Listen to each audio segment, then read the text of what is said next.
Good morning दोस्तों। आज हम डिस्कस करेंगे मेल इनफर्टिलिटी के बारे में। जो ये बांझपन की बीमारी है ये हमारे समाज में काफ़ी कॉमन है।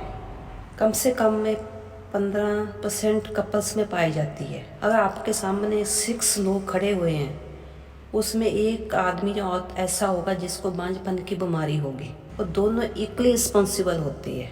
तो ये सबसे पहले जो हमारा टेस्ट होता है किसी भी इनफर्टाइल कपल को इन्वेस्टिगेट करने के लिए वो होता है सीमन का एनालिसिस। अगर सीमन का एनालिसिस ठीक है उसके बाद ही हम फीमेल को इन्वेस्टिगेट करते हैं, जिसमें 2 अंडकोश होती है और इंग्लिश में हम इसको टेस्टिस कहते हैं। दोनों साइड में एक एक टेस्टिस होता है।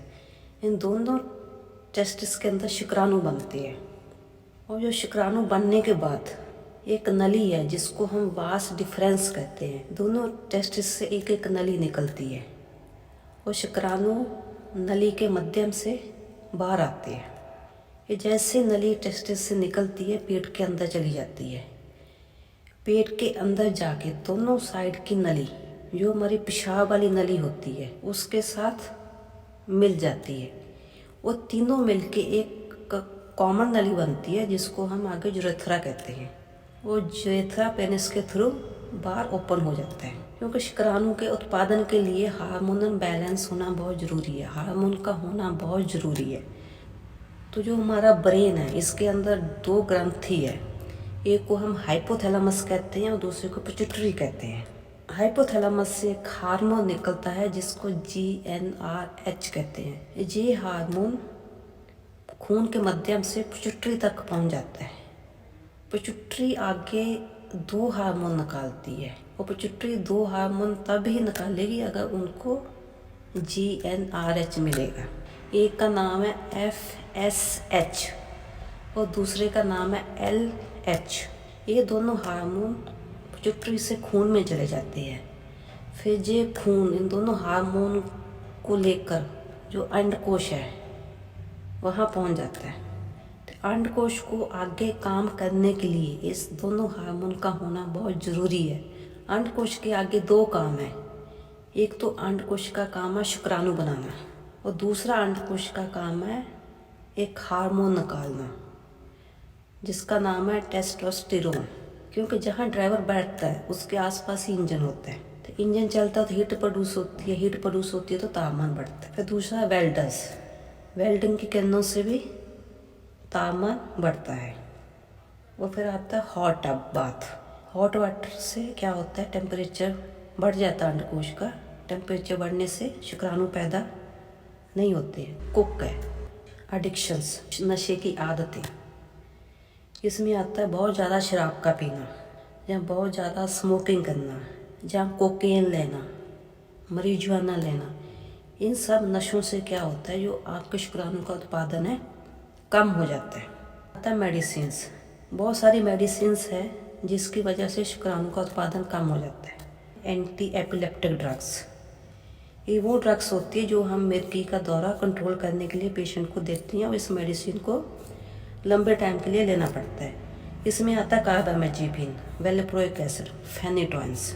आगे एंटीबायोटिक्स। एंटीबायोटिक्स में मेनली आता है टेट्रासाइक्लिन्स। अगर इसको भी आप लंबे टाइम के लिए लोगे तो शुक्राणु का उत्पादन कम हो जाएगा। Anabolic steroids. एनाबॉलिक स्टीरॉइड्स वो ड्रग्स होती है जो एथलीट लोग लेते हैं। ये लोग स्टीरॉइड्स लेते हैं अपना बॉडी बनाने के लिए, अपनी मस्कुलर पावर बढ़ाने के लिए। अगर लंबे टाइम के लिए आप स्टीरॉइड्स लोगे तो शुक्राणु का उत्पादन कम हो जाएगा। Anti fungal drugs. Anti fungal drugs वो ड्रग्स होती है जो हम उल्ली को ट्रीटमेंट करने के लिए देते हैं। इसमें आता है कीटोकोनाजोल, टर्बिनाफिन। कीमोथेरापी, कैंसर को ट्रीटमेंट करने के लिए देते हैं। रेडियोथेरापी, रेडियोथेरापी भी कैंसर वाले पेशेंट को दी जाती है। अगर आपके बॉडी के नीचे वाले हिस्से में किसी भी प्रकार का कोई कैंसर है और जिसके लिए आपको रेडिएशंस दिया गया है, तो रेडिएशन से भी स्पर्म बनाने वाले सेल ख़त्म हो जाते हैं। एसिडिटी की मेडिसिन्स। बहुत सारे लोग हैं जिनको एसिडिटी का प्रॉब्लम है। वो एक बार डॉक्टर के पास जाते हैं, मेडिसिन लिखवा लेते हैं। उसके बाद क्या करते हैं वो लोग खुद ही मेडिसिन खरीद के अपनी मर्जी से खाते रहते हैं। फिर आ गया HIV। जो पेशेंट HIV पॉजिटिव होते हैं, जिनको एड्स की बीमारी होती है, उनको मेडिसिन्स खाना पड़ता है लाइफ लॉन्ग, जिसकी वजह से शुक्राणु का उत्पादन कम हो जाता है। केमिकल्स जिनकी वजह से शुक्राणु का उत्पादन कम हो जाता है, जैसे कीटनाशक दवाइयाँ हुई, पेड़ पौधे को मारने वाली दवाइयाँ हुई, एसिड्स हुए, अल्कलीस हुई, पेंट बनाने वाले केमिकल्स। फिर आ गया वेट भी मेंटेन करना बहुत ज़रूरी होता है। अगर आप रैपिडली बहुत वेट बढ़ा लेते हो और जहाँ आप रैपिडली बहुत वेट कम कर लेते हो, तो वेट रैपिडली बढ़ने से, जहाँ वेट रैपिडली कम होने से भी जो हाइपोथैलेमस से हार्मोन निकलता है, जिसको GnRH कहते हैं, उसका लेवल कम हो जाता है। अब होगा स्ट्रेस क्या, फिजिकल भी हो सकता है, मेंटल भी हो सकता है। फिजिकल स्ट्रेस में क्या होता है, आपके पास फिजिकल जो काम है उसका बहुत ओवरबर्डन है। आप बहुत ज़्यादा जहाँ एक्सरसाइज कर रहे हो, आप बहुत ज़्यादा जहाँ डेली काम कर रहे हो, आपके पास फुर्सत ही नहीं है रेस्ट करने की।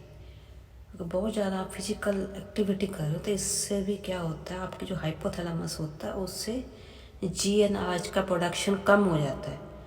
प्रोडक्शन कम होने से फिर आपका शुक्राणु का उत्पादन भी कम हो जाता है। फिर दूसरा होता है साइकोलॉजिकल स्ट्रेस। साइकोलॉजिकल स्ट्रेस में क्या होता है, आपके ऊपर कोई मेंटल प्रेशर है, तो इसकी वजह से भी जो हाइपोथैलेमस होता है डिप्रेस हो जाता है। हाइपोथैलेमस से डिप्रेस होने से क्या होता है, GnRH का प्रोडक्शन कम हो जाता है। जैसे GnRH का प्रोडक्शन कम होता है तो शुक्राणु का उत्पादन कम हो जाता है। इसके बाद आता है थायराइड डिसऑर्डर्स। थायराइड डिसऑर्डर में जो हार्मोन्स होते हैं उनका प्रोडक्शन ज़्यादा भी हो सकता है, उनका प्रोडक्शन कम भी हो सकता है। पूरा बॉडी इससे प्रभावित होता है। तो इसके साथ साथ शुक्राणु का उत्पादन भी कम हो जाता है। एक और हार्मोन होता है जिसको हम कहते हैं प्रोलैक्टिन। अगर इसका लेवल ज़्यादा हो जाएगा तो इससे भी शुक्राणु का उत्पादन कम हो जाता है। एंटीस्पर्म एंटीबॉडीज़, तो जो एंटीबॉडी होती है धीरे धीरे करके जो आपके अंदर शुक्राणु पैदा हो रहे हैं उसको नष्ट करती रहती है, और जिसकी वजह से शुक्राणु का जो काउंट है आपके सीमन में कम हो जाता है, और इससे इनफर्टिलिटी होता है। एक बीमारी होती है कैल्मन सिंड्रोम। इस बीमारी में क्या होता है, जो आपके हाइपोथैलेमस में जो सेल होती है, जहाँ जो टिश्यू होता है जो GnRH बनाता है, तो वो होते ही नहीं है, जमांतरू तौर पे नहीं होते। जब पैदा होते हो तो सेल बनते ही नहीं है, तो बाद में लाइफ में वो कभी नहीं बनते। तो आपके अंदर GnRH कभी भी पैदा नहीं होगा। अब GnRH ही नहीं है तो शुक्राणु नहीं बनेंगे ऑब्वियसली। फिर एक बीमारी होती है क्लिनफेल्टर सिंड्रोम। नॉर्मली जो इंसान होता है उसमें 2 क्रोमोजोम होती है, एक होता है X, एक होता है Y। टेस्टिस को काम करने के लिए इन दोनों क्रोमोजोम का होना जरूरी है। इसमें एक और एक्स्ट्रा X क्रोमोजोम आ जाता है। जो पहली फ़ोटो है ये नॉर्मल फ़ोटो है, लास्ट में आप देख रहे होंगे एक X क्रोमोजोम है, एक Y क्रोमोजोम है। कि जो दूसरी पिक्चर है इसमें 2 X क्रोमोजोम है और एक Y क्रोमोजोम है।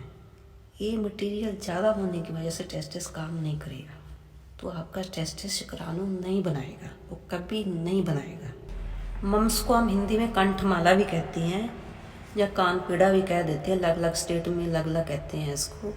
जो टेस्टिस को अंदर से नष्ट कर देती है और जिसकी वजह से शुक्राणु का उत्पादन कम हो जाता है। अनडिसेंडेड टेस्टिस, नॉर्मली जब एक मेल बच्चा पैदा होता है, जो उसके दोनों साइड के टेस्टिस है, जहाँ अंडकोश है, वो नीचे पहुंच जाते हैं। अगर टेस्टिस 1 साल से ज़्यादा पेट के अंदर रह गया तो जो उसका शुक्राणु उत्पादन करने की समर्थता है वो कम हो जाती है। वेरिकोसिल, जो आपकी गोली होती है उसके जस्ट ऊपर एक खून की नलियों का गुच्छा होता है, लेकिन कभी कभी ये जो गुच्छा है नालियों का ये ज़्यादा फूल जाता है, और ज़्यादा फूलने की वजह से इसके अंदर ब्लड इकट्ठा हो जाता है, और ज़्यादा ब्लड होने से जो वहाँ का लोकल टेम्परेचर है वो बढ़ जाता है, और टेम्परेचर बढ़ने से शुक्राणु का उत्पादन कम हो जाता है। अब हम डिस्कस करेंगे ट्रांसपोर्ट सिस्टम। ट्रांसपोर्ट सिस्टम का मेरा मतलब है जो आपके टेस्टिस से नाली निकलती है दोनों साइड से, फिर वो पेट के अंदर जाती है, फिर वो बाथरूम वाली नाली के साथ मिल जाती है, फिर वो नाली बाहर आती है। अगर इस ट्रांसपोर्ट सिस्टम में कोई ब्लॉक हो जाए किसी इन्फेक्शन की वजह से, किसी सर्जरी की वजह से, जहाँ ये सिस्टम जमानतरू तौर पे आपके शरीर में बना ही ना हो, तो जो स्पर्म का ट्रांसपोर्ट नहीं हो पाएगा। फिर एक और बीमारी होती है जिसको हम कहते हैं रेट्रोग्रेड एजैकुलेशन। जो आपके शुक्राणु हैं वो यूरेथ्रा तक पहुंच भी जाते हैं, लेकिन वो बाहर आने की बजाय आपके ब्लैडर की तरफ मुड़ जाते हैं और आपकी जो पेशाब वाली थैली है उसके अंदर चले जाते हैं। इसको कहते हैं रेट्रोग्रेड एजैकुलेशन। दो और बीमारियां होती हैं, एक को कहते हैं कार्टाजेनर सिंड्रोम और दूसरी सिस्टिक फाइब्रोसिस। ये दोनों ही बीमारियां जमानदरू हैं, इनका कोई इलाज नहीं है। इन दोनों बीमारियों में क्या होता है, जो आपकी पाइप है उसके अंदर कचरा जम जाता है, तो जिसकी वजह से स्पर्म का ट्रांसपोर्ट नहीं होता। फिर इम्पोर्टेंस में क्या होता है, आपकी संभोग करने की क्षमता ही नहीं होती है। आगे हम डिस्कस करेंगे ट्रीटमेंट। टेस्ट में सबसे पहले आता है सीमन का एनालिसिस। सीमन के एनालिसिस में हम देखते हैं जो स्पर्म का काउंट ठीक है या नहीं, जो स्पर्म की शक्ल है वो ठीक है या नहीं, जो स्पर्म है वो मोटाइल है या नहीं। मोटाइल का मतलब उसकी हिलने की पावर या चलने की पावर है या नहीं। अगर इसमें हमको कहीं गड़बड़ मिलता है तो फिर हम करवाते हैं हार्मोन के टेस्ट। हार्मोन के टेस्ट में आता है FSH, LH, थायराइड हार्मोन के लिए TSH और प्रोलैक्टिन का लेवल। फिर इसके बाद एक अल्ट्रासाउंड करवाते हैं। अल्ट्रासाउंड में हमको अगर खून की नलियों का गुच्छा वो पता चल जाएगा, टेस्टिस के अंदर का पता चल जाता है, जो ट्रांसपोर्ट सिस्टम है वो है या नहीं है उसके बारे में भी पता चल जाता है। फिर ये सब इन्वेस्टिगेशन के बाद हमको पता चल जाता है आपको बीमारी क्या है। इनफर्टिलिटी का कोई भी कारण हो, लेकिन सबसे पहले आप अपने डाइट को इम्प्रूव करिए। डाइट में हमेशा ही ऐसे फ्रूट्स लीजिए, जहाँ ऐसे सब्जियाँ लीजिए जिसमें एंटीऑक्सीडेंट होते हैं। और मैंने पिक्चर में दिखाया हुआ है कौन कौन से फ्रूट्स या सब्जियाँ हैं जिसमें एंटीऑक्सीडेंट होते हैं। और दूसरा एक्सरसाइज, आप डेली एक लाइट एक्सरसाइज करिए, ज़्यादा विगरस एक्सरसाइज नहीं करना। लाइट एक्सरसाइज में जस्ट एक वॉकिंग आता है, जॉगिंग आता है। अगर आपका पेशा कारण है इनफर्टिलिटी का, तो आप अपने पेशे को चेंज कीजिए। अगर आप कोई अननेसेसरी मेडिसिन ले रहे हो उसको भी बंद कीजिए। अगर आप ज़्यादा कोई नशा ले रहे हो, अल्कोहल ले रहे हो, सिगरेट ले रहे हो, धीरे धीरे करके बंद कर दीजिए। फिर अगर आपको कोई थायराइड की प्रॉब्लम है या प्रोलैक्टिन का लेवल ज़्यादा है तो आप इसका प्रॉपर ट्रीटमेंट लीजिए। बॉडी में हार्मोन्स पैदा नहीं हो रहे, आपके हाइपोथैलेमस में प्रॉब्लम है या आपके पिट्यूटरी में प्रॉब्लम है, तो इस केसेस में हम बाद से हार्मोन दे देते हैं और जिससे स्पर्म बन जाते हैं। और बाकी जो भी बीमारी है जैसे वेरिकोसिल है, इम्पोर्टेंस है, रेट्रोग्रेड एजैकुलेशन है, इन सब का मेडिकल ट्रीटमेंट है। अगर ऑब्स्ट्रक्शन है, अगर छोटी मोटी ऑब्स्ट्रक्शन है तो सर्जरी से ठीक हो जाती है। अगर ज़्यादा ऑब्स्ट्रक्शन है तो सर्जरी से ठीक नहीं होगी। अगर आपके शुक्राणु बन ही नहीं रहे तो इस केसेस में कोई ऐसी मेडिसिन नहीं है जो शुक्राणु बना सके, लेकिन फिर भी ऐसे टेस्टिस में कुछ कुछ जगह स्पर्म बन रहे होते हैं, तो हम इस स्पर्म को निकालने की कोशिश करते हैं। इस प्रोसीजर को कहते हैं TESE। ये एक सर्जरी का प्रोसीजर होता है। पेशेंट को OT में लेके बेहोश किया जाता है, फिर टेस्टिस को ओपन किया जाता है जैसे पिक्चर में दिखाया हुआ है। ओपन करने के बाद हम माइक्रोस्कोप के थ्रू देखते हैं कहीं कोई स्पर्म तो नहीं बन रहे।